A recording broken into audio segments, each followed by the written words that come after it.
birada na to mga gumengs, mag-barbecue ta mga gumengs, kato pa ning Pasko mga gumengs, karon lang gyud na kapanahon og kaning voice over mga gumengs, ingon anion ng paghiwa mga gumengs.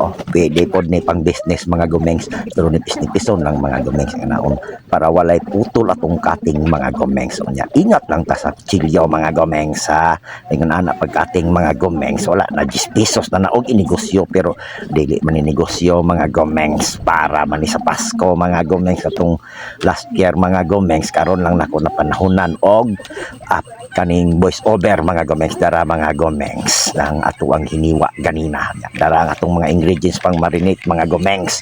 Simple ra kay ni nga marinate mga gumengs, dili tong daghan kayo mga seasoning. Akong gamit ko seasoning mga gumengs, pangpalasa ra gyud kana ra gyud MSG mga gumengs. Dara mga gumengs, perfect kay pagkahiwa mga gumengs. Unahon na tong tuyo diya kay pang marinita tuyo magibirada na mga gumengs. Butang ato paminta powder, butang na nato diha ang ahosarns mga gumengs. Unya asukar mga gumengs, akong gibutang diha ang asukar mga gumengs, 4 ka kutsara unya gamay asin para balansi sa kuan ihang malamis-lamis og para natong suka tuba nya tangatong MSG. Unya ketchup mga gumengs, mga 4 lang ka kutsara siguro ng ketchup, tulo nya limoncito mga gumengs, tulo ra na para pangpahumok sa karne mga gumengs. Pag marinate gani mo mga gumengs, butangin yung limon kay mao toy magpa juicy o magpalambot sa ato ang karnehens mga gumengs. Marinate din ako na diha mga gumengs, o sa kadlaw gyud nako nang gimarinate mga gumengs, tapos metos na to diha mga gumengs.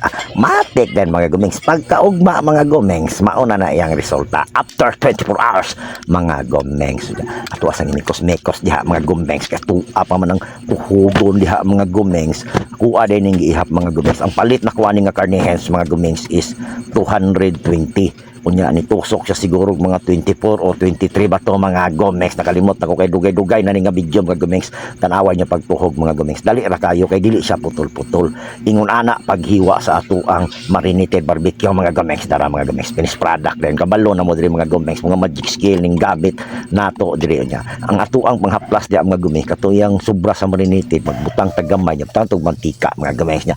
Matik dai na salang sa ato ang subahanan diha mga gumengs. Kabalo ba mo mga gumengs nga kanang gibuhat nako nga gibutangan og mantika, gibutangan pa na nako asin, bitsin o kanang limon mga gumengs, kay perting humaw na makapahumot gyud sa tong barbecue mga gumengs. Kita ninyo mga gumengs, pula-pula na kayo, perting humuta kayo na diha mga gumengs. Easy ra kay ning barbecue mga gumengs. Katong mga wala pa gyud kabalo saon pag marinate sa barbecue mga gumengs sa pork, nga tuwa lang ninyo mga gumengs, sundin lang yun ninyo nga video, kay pag human ninyong tanaw nga video matik kabalo na gyud mo barbecue mga gumengs. Nahauna na to mga gumengs, dara mga gumengs, pula-pula na kayo, puting namiad kayo ng mga gumengs. Nya ang sauce ani mga gumengs wala na ako gipakita kung sa pagbuhat kay ngano nagdali na ko ani mga gumengs, kay motrabaho pa magugkuana mga gumengs. Dara mga gumengs, butang na to tong sauce da. Pero ang sauce mga gumengs dali ra na kayo, ketchup ra na, tuyo nya, ahos, bombay, dali na kayo na sa butangan ni mo cornstarch o harina mga gumengs. Diri ra tama na tong video mga gumengs.